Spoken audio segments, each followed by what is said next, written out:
La conférence Saint-Vincent-de-Paul arrive aujourd'hui à saturation. Installée depuis plus de 10 ans dans les locaux de 90 mètres carrés mis à disposition par la MAS, les bénévoles ne parviennent plus à répondre correctement aux besoins. L'association accompagne désormais 80 familles, soit près de 200 personnes, un chiffre en constante augmentation. Mais le local ne permet plus de stocker la marchandise dans de bonnes conditions. On sent bien qu'on arrive à un maximum des capacités du local que nous occupons actuellement et que si on veut avoir des projets d'extension et de pouvoir proposer d'autres choses que de la distribution alimentaire, il nous faut trouver des locaux plus adaptés, plus grands, pour répondre d'une part à un souhait d'accueil des bénéficiaires et en plus de pouvoir mieux gérer notre stock de produits frais, entre autres.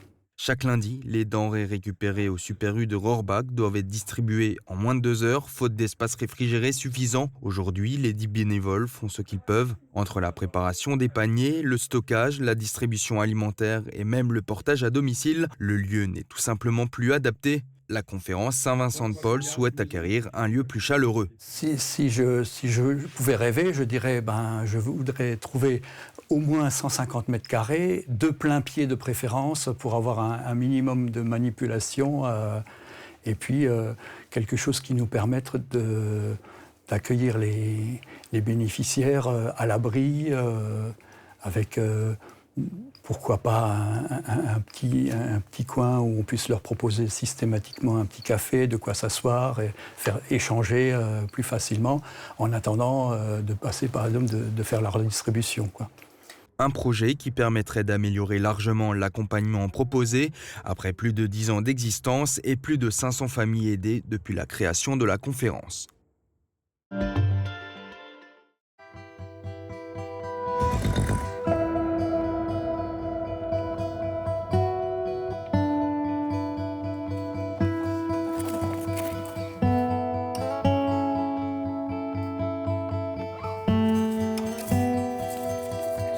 Alors moi je suis né à Saint-Mandé en région parisienne, pas du tout dans le coin.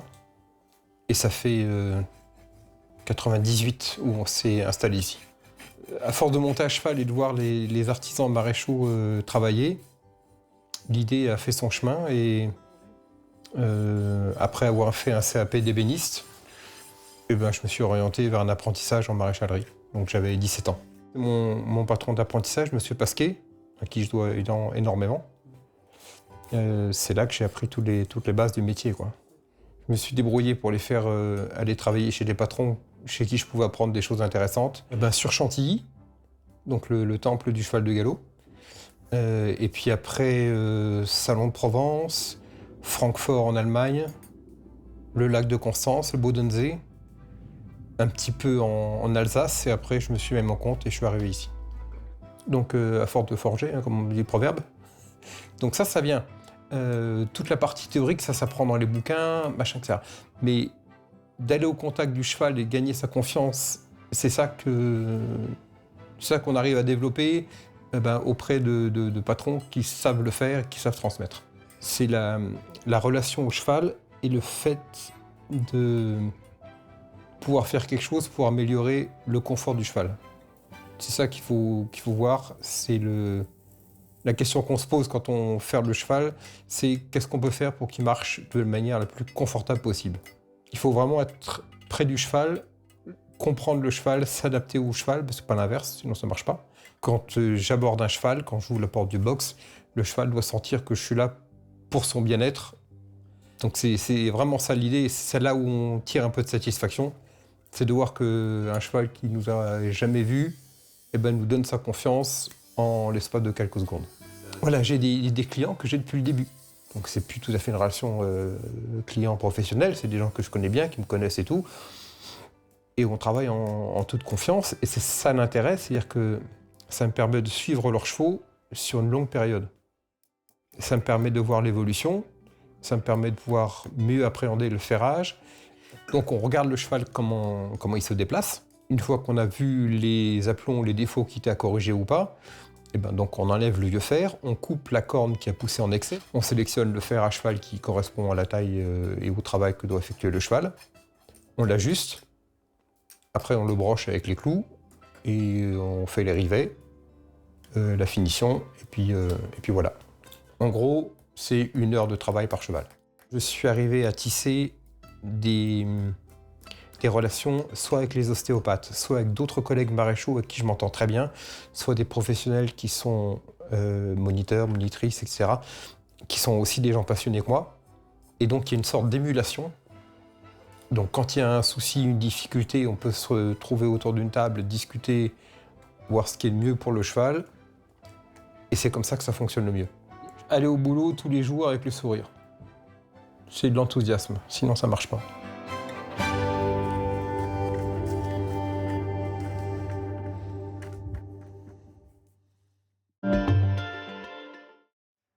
Ici, c'est la reine des pâtisseries et l'approche de Noël. Le panettone, cette brioche à l'orange et au citron venue tout droit d'Italie, est devenue en très peu de temps le produit phare des fêtes de fin d'année pour Joël Schwalbach à la boulangerie chez Petit Jean à Rohrbach-les-Bitches. Et pourtant, sa fabrication est loin d'être évidente. Et les gens qui étaient un peu plus aisés, ils ont voulu, pour les fêtes de fin d'année, avoir quelque chose d'un peu plus riche. Donc on a commencé à y mettre des fruits, de la mâte à grasse, jusqu'à ce que ça devienne en fait une brioche au levain. Donc sa spécificité, c'est vraiment que c'est fermenté uniquement au levain naturel. Il n'y a aucun rajout de levure. Et c'est ce qui fait vraiment sa complexité et ça la rend assez difficile à produire. Reconnaissable grâce à sa forme, cette brioche demande un savoir-faire particulier qui a convaincu ce boulanger de se lancer dans cette création. Parce que forcément, comme tout boulanger, il y a un moment, je me suis levé le matin, je me suis dit, allez, je vais essayer de faire du panettone.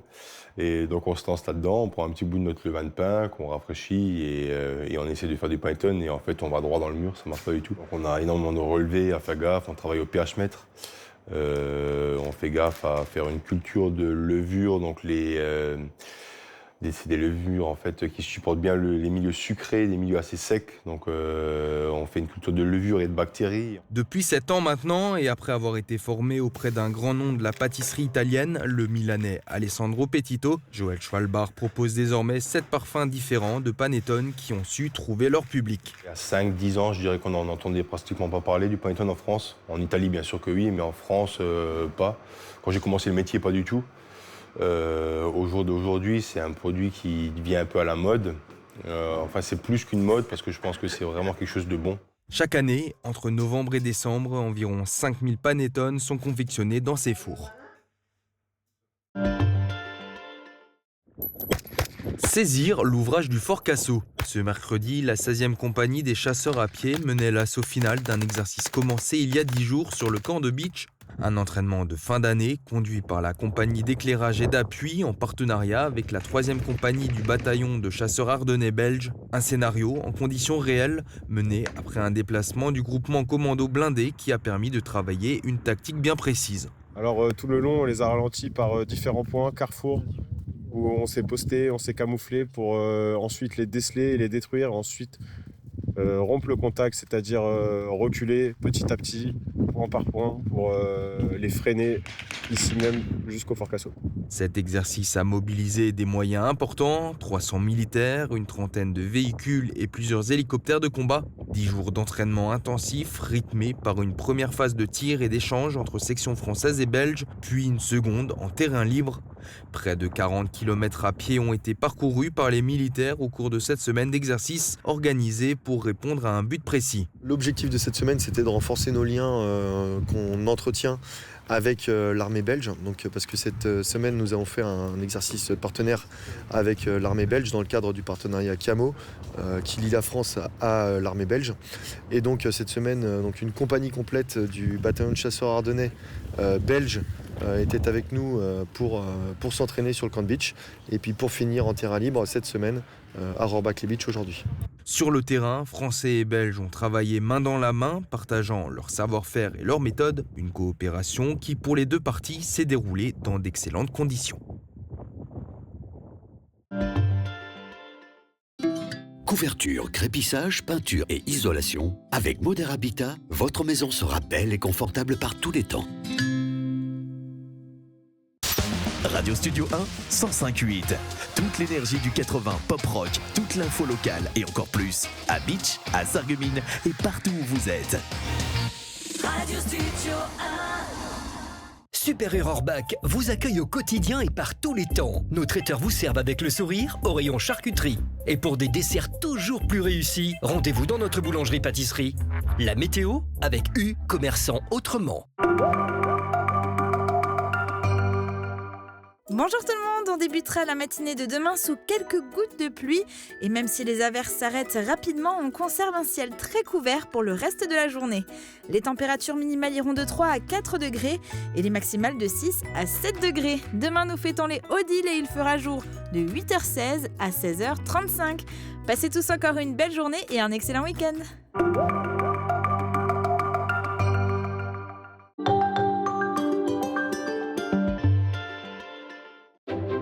Il était une fois dans une vallée des Vosges du Nord, un petit enfant qui ne voulait pas grandir. Marguerite! Viens ici maintenant! Peter Pan in Beach, in Switzerland, la comédie musicale des fêtes de fin d'année pour toute la famille. Du 26 décembre au 4 janvier, au cœur du site verrier de Meisenthal. 4e Rumbalé, sur la gauche, direct jusqu'au matin. Plateau de charcuterie et fromage, panier gourmand et panettone. Pour des fêtes pleines de saveurs, découvrez de délicieuses spécialités italiennes chez Italia del Gusto.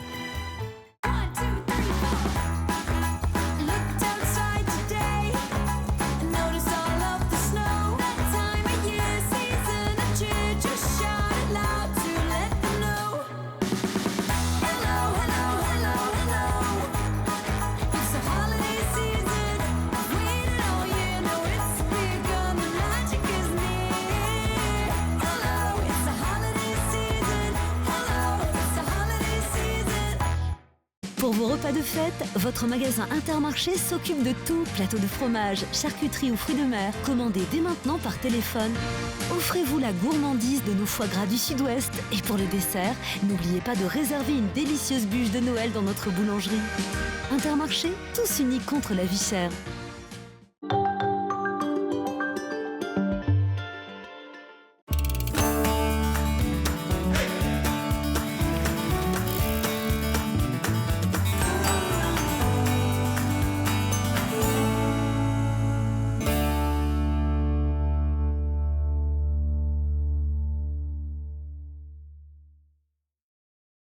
Bonjour à tous et à tous, en cette fin d'année, je vous propose une parenthèse enchantée au marché de Noël de Sarreguemines.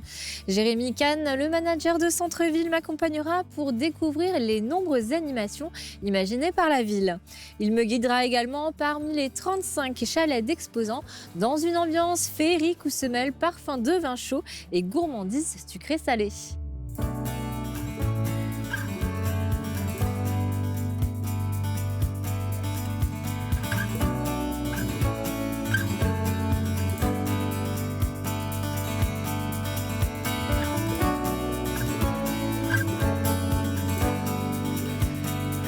Bonjour Jérémy. Bonjour Marie. Merci d'avoir accepté mon invitation. Alors aujourd'hui, tu vas me faire découvrir le marché de Noël. Oui, le marché de Noël faïencier de Sarreguemines. Écoute, merci de m'inviter dans ton émission. Et puis j'ai ramené un petit cadeau. Oh, c'est vrai, ça c'est gentil tout plein. C'est une tenue de faïencier, donc casquette et tablier. Comme ça, tu seras équipé comme moi pour te promener sur ce marché de Noël faïencier de Sarreguemines. Super, merci beaucoup. Je vais me vêtir alors.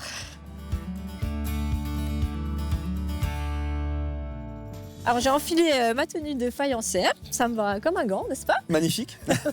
Alors le thème cette année, comme l'année dernière, c'est la faïencerie justement. Donc c'était une volonté de la mairie? Ah oui, c'est une volonté de monsieur le maire qui effectivement souhaite mettre en avant notre passé faïencier et cette tradition et de créer aussi une spécificité à notre marché de Noël par rapport à d'autres marchés de Noël qui peuvent se dérouler partout en France ou dans le monde d'ailleurs. Et derrière moi, donc, ce que vous pouvez voir, c'est donc un chalet où on a en fait une exposition d'assiettes de faïence de Sarreguemines. Donc Sarreguemines, il y a une longue tradition, c'était près de 3000 salariés dans les faïenceries à la fin du 19e siècle, début du 20e siècle. Tradition surtout des arts de la table, d'où des grandes collections d'assiettes entre autres, et on peut en retrouver ici donc tout un panel qui sont exposés donc, dans ce chalet sur le marché de Noël, directement à l'entrée du marché de Noël.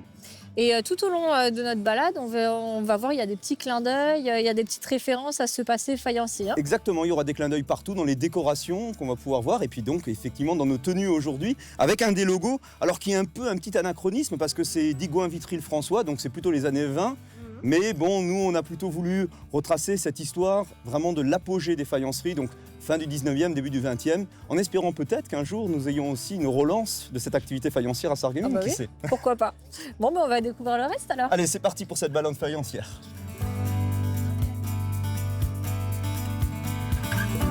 Alors nous nous trouvons justement juste devant un des nombreux clins d'œil qui parsèment le marché de Noël. Alors explique-moi un petit peu ce qu'on trouve là. Et bien alors là on va trouver donc des panneaux qui reprennent en fait des panneaux de faïencerie qu'on va retrouver au musée ou sur la façade du casino des faïenceries. D'ailleurs à ce sujet, tous les musées de Sarreguemines, donc le musée du Moulin de la Blise et le musée en centre-ville, sont tous les deux ouverts pendant toute la période du marché de Noël et gratuits. Donc je vous invite vraiment à aller, tous les auditeurs et spectateurs, téléspectateurs de TV Mosaïque, d'aller donc sur les musées de Sarreguemines, visiter les musées de Sarreguemines et découvrir donc ce passé faïencier. Ok, oui, effectivement, ça c'est super intéressant. Et en plus, il y a des petites animations aussi au musée. Hein. Il y a des animations musicales qui accompagnent ça, des jeux aussi pour les enfants. Donc vraiment, il y en a pour toute la famille, petits et grands. Ok. Alors de nombreuses animations ponctuent la saison de Noël. La Saint-Nicolas, bien sûr, la Sainte-Lucie, mais il y a aussi les scènes ouvertes. Est-ce que tu peux me rappeler le principe? Tout à fait. Alors la scène ouverte, c'est pour nos artistes locaux qui souhaitent en fait faire découvrir leur talent. Alors ça peut être des chanteurs, ça peut être des musiciens, mais aussi tout simplement des conteurs qui veulent en fait venir utiliser cette scène librement. Donc ils s'inscrivent en fait sur le site de la mairie directement et donc ils peuvent réserver leur créneau dès qu'ils ont une disponibilité et puis ils viennent en fait exercer leur art. Ok, bon bah avis aux amateurs alors. Et justement en parlant de scène, donc dans la rubrique Sur les traces de notre histoire, exceptionnellement on ne va pas faire un bond dans un passé lointain. Il y a seulement quelques semaines, Robin Leon ouvrait les festivals de Noël à Sarreguemines. Ce jeune artiste de 28 ans marque déjà depuis 9 ans son empreinte sur scène. Une longue carrière l'attend, nul doute qu'il restera gravé dans l'histoire du Schlager.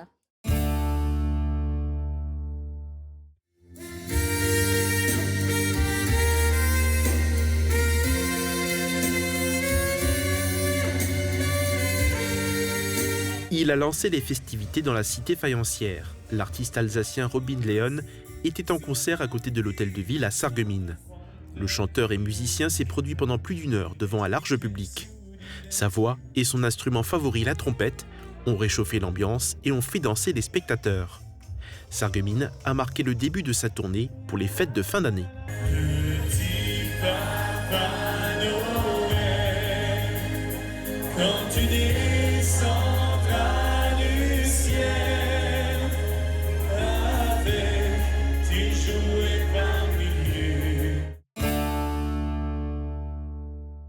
Alors là, vous avez mis aussi des étagères avec des anciens moules de la faïencerie de Sarreguemines, c'est des vrais? C'est des vrais moules, c'est des moules qui viennent en fait directement des sites des faïenceries, donc des fameuses friches qui sont juste en face, donc sur l'autre rive de la Sarre. D'accord. Et alors vous en avez récupéré beaucoup? Il y en a beaucoup effectivement, et puis donc celles-ci, ces moules donc, ont été mis en valeur tout au long du marché de Noël, toujours ce clin d'œil donc faïencier, et ça permet effectivement aux gens de voir comment était travaillée la faïence donc, dans les derniers temps sur l'usine qui était présente donc, sur l'autre rive de la Sarre. Vous n'avez pas peur des détériorations éventuelles? Alors heureusement ce ne sont pas des pièces, on ne va pas se le cacher, ce ne sont pas des pièces uniques et rares. On les a traitées aussi pour que ces pièces résistent à la pluie. Et puis donc effectivement ces racks ont été faits par nos ateliers, donc par nos menuisiers, par les espaces verts qui ont travaillé effectivement à cette décoration et à cette scénographie. Ok.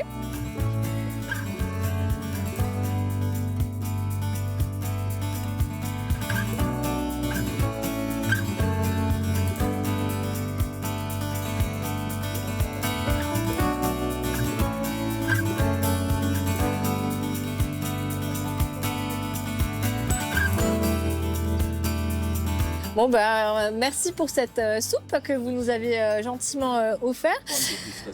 Merci. Alors qui n'aime pas les soupes? Je te le dis. Ah bah quand on était enfant on était punis, mais aujourd'hui c'est une punition que j'aime bien avoir tous les jours moi, la soupe du Lagos. Voilà, j'allais te dire parce que ma fille elle râle hein, quand je lui offre des soupes. Bah emmène-la ici alors. Oui, peut-être qu'elle les aimera. Alors justement on va découvrir tout de suite ce qui se cache derrière la soupe des chefs. Chers parents, aujourd'hui j'étais de passage au marché de Noël de Sarreguemines. J'avais un petit creux, alors je me suis arrêtée au chalet du Lions Club. Les bénévoles proposent ici la soupe des chefs. Un concept né il y a 4 ans sous l'impulsion de la présidente de l'époque, Monique Zigwart. Un événement parrainé par le chef Michel Roth. Et on s'est dit, allez, on fait la première année, ça a fonctionné. Et on a dit, on continue, parce que finalement, on se dit, maintenant, on rentre dans la continuité, on est dans le chalet de Noël, dans les fêtes.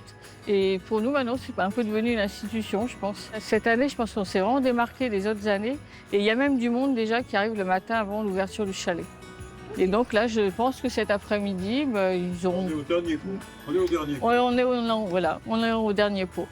14 restaurateurs participent à cette opération pour toute la durée du marché de Noël. De nouveaux établissements s'ajoutent à la liste cette année, la Petite Auberge et Bianco Nero. Chaque jour, une nouvelle soupe est proposée par l'un des chefs. 30 litres sont offerts au Lions Club.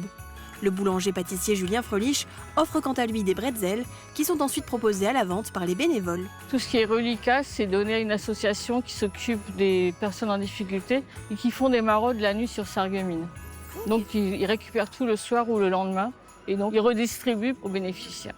38 bénévoles se relaient jusqu'au 24 décembre pour accueillir les gourmands.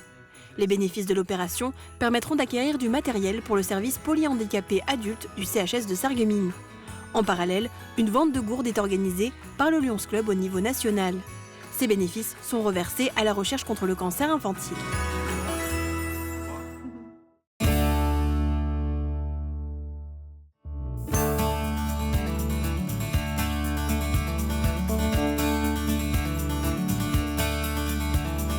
Alors là, nous sommes devant le Carré Louvain. Alors, on ne va pas pénétrer dans la galerie aujourd'hui, mais on y trouve un marché éphémère.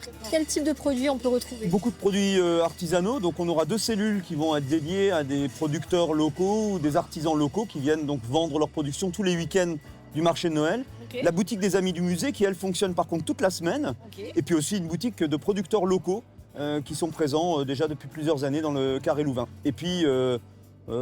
ces exposants drainent quand même énormément de monde les week-ends, donc j'invite vraiment tout le monde à venir les découvrir.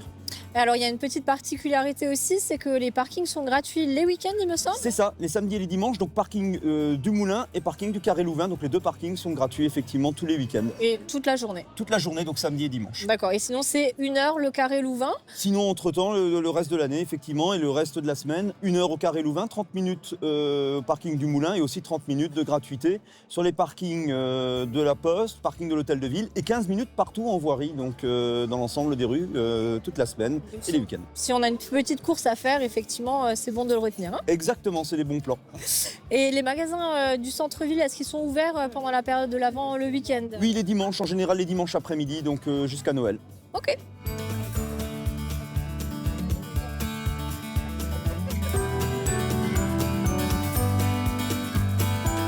Comme l'année dernière, on a ce magnifique manège sapin. Moi, j'adore. Est-ce que tu peux m'emmener faire un tour? Avec plaisir. Et t'as vu qu'il a un peu changé par rapport à l'année dernière avec les couleurs?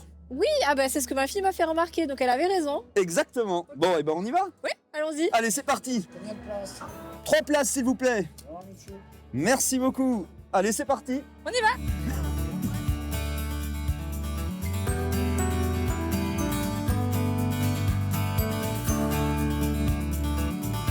Alors, si les téléspectateurs te croisent sur le marché de Noël, je crois que tu peux leur offrir quelque chose. Exactement, lorsqu'ils me croisent, et surtout on l'annoncera, la ville de Sarreguemines, sur les réseaux sociaux, sur notre page Facebook entre autres, il suffira de me dire combien il y a de casse-noisettes en vieille ville qui mènent à la maison du Père Noël et je leur ferai gagner des tickets pour venir faire un tour de sapin. Ok, alors ouvrez l'œil et comptez bien le nombre de casse-noisettes. Très important. Et je crois qu'il y en a même un en plus, non? Ça dépend si tu me comptes avec. Voilà.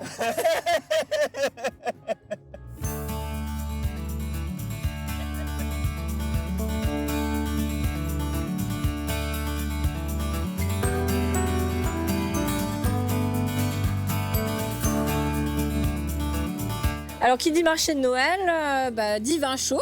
Alors là, on est quand même raisonnable, on est au jus de pomme chaud, mais c'est vrai que le vin chaud, c'est quand même l'institution du marché de Noël et il y a du choix, beaucoup de goûts, des variétés, et puis je laisse les téléspectateurs aller découvrir lequel est le meilleur, chacun aura son opinion sur le sujet. Alors celui-là, il a une petite spécificité? Ah oui, alors là, effectivement, on est sur un des chalets qui est présent depuis très longtemps sur le marché de Noël.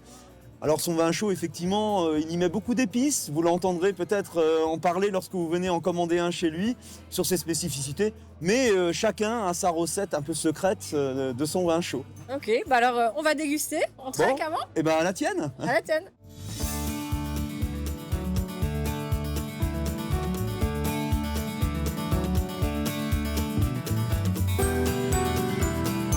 Cette année, c'est 35 exposants. Il y a des artisans, c'est ça, comme on peut trouver ici. Alors, combien est-ce qu'on en retrouve sur ce marché? Alors effectivement, on a 35 chalets en tout, donc bien sûr de l'alimentaire, pour boire un vin chaud, on en a parlé, mais surtout effectivement beaucoup d'artisanat. Alors on a aussi Manon, comme ici, qui fait donc des objets en argile. On va avoir des gens qui font des sacs à main, des bijoux en verre, de la cristallerie. On va avoir aussi des vêtements en alpaga. On va retrouver des objets en bois. Enfin voilà, c'est une vraie variété. Donc pour les cadeaux de Noël, il y a tout ce qu'il faut sur le marché de Noël aujourd'hui. Ok. Nouveauté cette année, cette belle allée illuminée. Oui, l'allée des casse-noisettes qui mène à la maison du Père Noël. Donc on va peut-être les compter. Ah bah si tu les comptes, tu sais ce que tu peux gagner. Ouais, mais il n'y en a pas que là, hein, je crois qu'il y en a. Exactement, faut aller jusqu'à la maison du Père Noël. Okay. Et on a des belles nouvelles décorations aussi, si on lève un petit peu la tête. Alors surtout effectivement en zone piétonne, parce que tu constateras que dans les traverses, il y a le logo de la ville de Sarreguemines, le héron, ouais. de façon lumineuse. Ok, donc vous avez quand même beaucoup investi cette année hein, pour le marché. Oui, il y a eu de l'investissement et puis surtout effectivement on a un peu renouvelé certaines décos et puis on a un peu réagencé certains espaces. Bah, c'est très réussi en tout cas. Merci.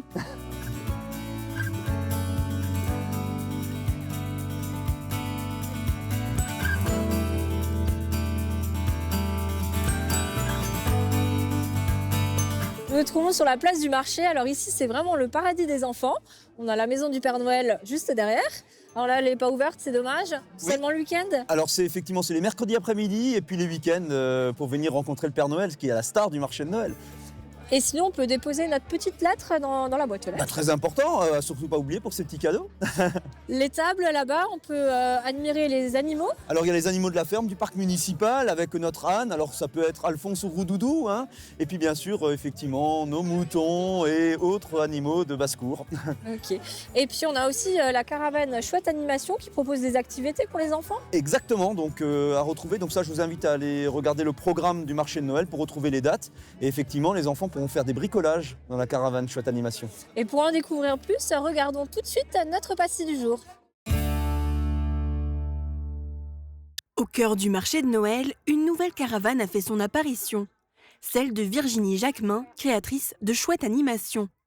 Elle propose ici des activités créatives pour les enfants dès 5 ans sur la thématique de Noël. Laura, ce que je te propose aujourd'hui, ça va être de faire soit le mot Noël, la boule qui est juste au-dessus, donc ça c'est de la technique du scrap déco, ou alors le gnome qui est juste en face de toi. J'ai choisi le mot Noël. Les activités proposées gratuitement durent entre 20 à 30 minutes. Les enfants y créent des bricolages qu'ils pourront accrocher ensuite sur leur sapin de Noël ou dans leur maison. Virginie Jacquemin s'adapte à chaque fois aux âges des enfants qu'elle accueille. Tu te mets bien de ce côté-là. Comme ça, on peut encore utiliser le morceau là pour les... Elle sera à nouveau présente à Sarreguemines le samedi 20 et dimanche 21 décembre, en face de la maison du Père Noël. Avant tout, c'est de partager vraiment ma passion pour les loisirs créatifs, de pouvoir leur apprendre à fabriquer des petites choses avec des objets du quotidien. Comme vous avez pu le voir, le petit cadre photo, il est fait avec des bâtons en bois, ainsi que les petits sapins, les étoiles. Voilà, on peut faire plein de choses avec les objets du quotidien. Et puis, c'est pouvoir permettre aux enfants aussi de reproduire ces activités à la maison. Virginie s'est lancée dans cette activité en avril 2022. Elle était auparavant infirmière. J'ai décidé de raccrocher ma blouse pour retourner à des valeurs un peu plus humaines. Mon métier est devenu difficile et j'ai préféré en fait le quitter pour refaire quelque chose où je m'épanouis. L'animatrice se déplace régulièrement sur le secteur avec sa caravane. Elle participe aussi au marché hebdomadaire de Rémelfin. On arrive à la fin de notre balade. Merci Jérémy de m'avoir accompagnée. Alors tu as aimé cette balade faïencière? Ah oui, franchement c'était vraiment chouette. Là je commence un petit peu à avoir froid, donc c'est bien qu'on... On va se reboire un vin chaud pour se réchauffer? Ouais, peut-être. Eh ben alors allons-y. Alors tu avais encore quelque chose à me dire. Peut-être que le marché de Noël va se prolonger. Ah oui, effectivement, je crois que tu connais certains secrets. Oui, effectivement, donc à partir du 24 décembre, certains des exposants vont rester. Et vont rester donc jusqu'au 31 décembre. Donc voilà, en avant-première, je donne cette information, effectivement, que nos exposants souhaitent continuer. Ah bah c'est super. Si on veut prolonger un tout petit peu la fête. On ne s'est pas arrêté là par hasard, on s'est arrêté devant l'ours. Alors il te tient particulièrement à cœur, c'est ça? Ah oui, celui-là j'en rêvais. Hein. J'ai demandé effectivement à monsieur le maire de pouvoir le mettre ici parce que c'était... Allez, ça a été mon petit rêve lorsque j'ai vu les catalogues des fournisseurs de décoration de Noël. Ah bah il a exaucé tes vœux. Ah oui, c'était mon petit cadeau. Bon, on va poser devant, on va faire un dernier selfie alors. Eh ben allons-y. Ok.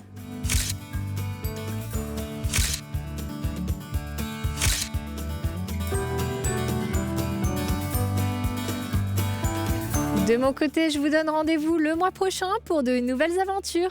Et hop là!